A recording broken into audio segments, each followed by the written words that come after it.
Bukas ka na lang mag-diet dahil sigurado mapapa-extra rice ka o mapaparami ka ng kain sa ulam natin ngayon.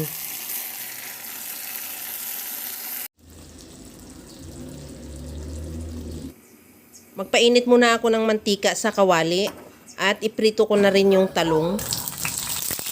Antayin lang na mag-brown o maluto yung talong at tanggalin muna sa kawali at ilagay sa bowl at i-set aside.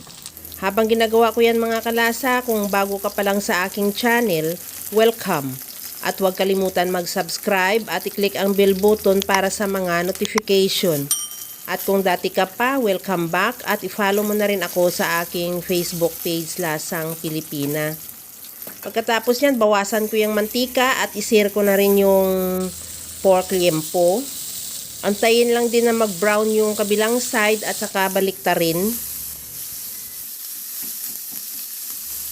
Pagka nakita mo ng luto na nag-brown na yung kabilang side, baliktarin na rin.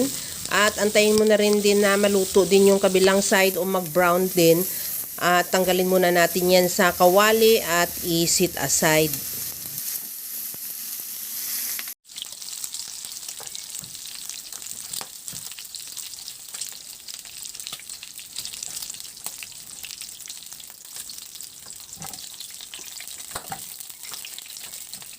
Sa disim na kawali, igisa ko na rin yung sibuyas. Ihalo lang hanggang sa maglabas ng aroma o mag-translucent yung sibuyas o maluto na rin. At isunod ko na rin ilagay ang bawang. Ihalo lang din hanggang sa maglabas lang din ng aroma yung bawang. At maglagay na rin ako ng kamatis. Ihalo lang din hanggang sa maluto yung kamatis.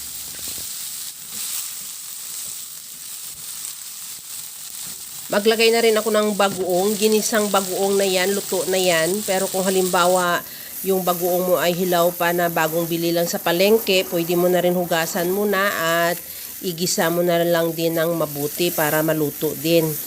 Ihalo lang natin yan at pagkatapos yan maglagay na rin ako dyan ng toyo. Lagyan ko na rin ng oyster sauce.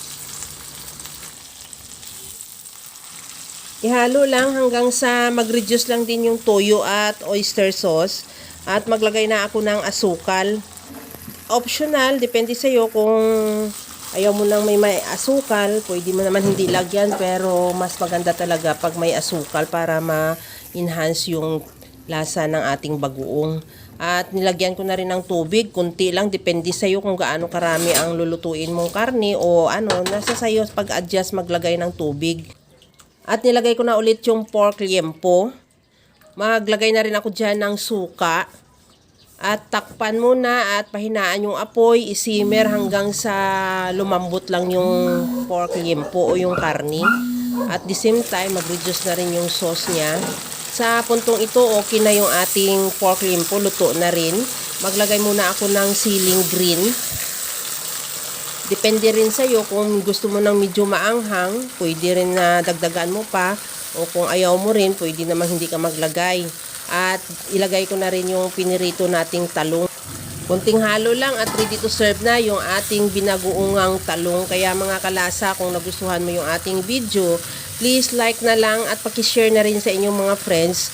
At kung bago ka pa lang sa aking channel, subscribe na at i-click mo na rin ang bell button para sa mga notification. Kaya mga kalasa, gawa ka na rin dahil alam ko kayang-kaya mo tong gawin dahil sa sobrang simple at napakadali niya lang lutuin. Kagaya lang lagi sa sinasabi ko na wala namang hindi marunong magluto basta sa simpleng paraan lang. Hanggang sa muli mga kalasa, thank you for watching. Bye-bye!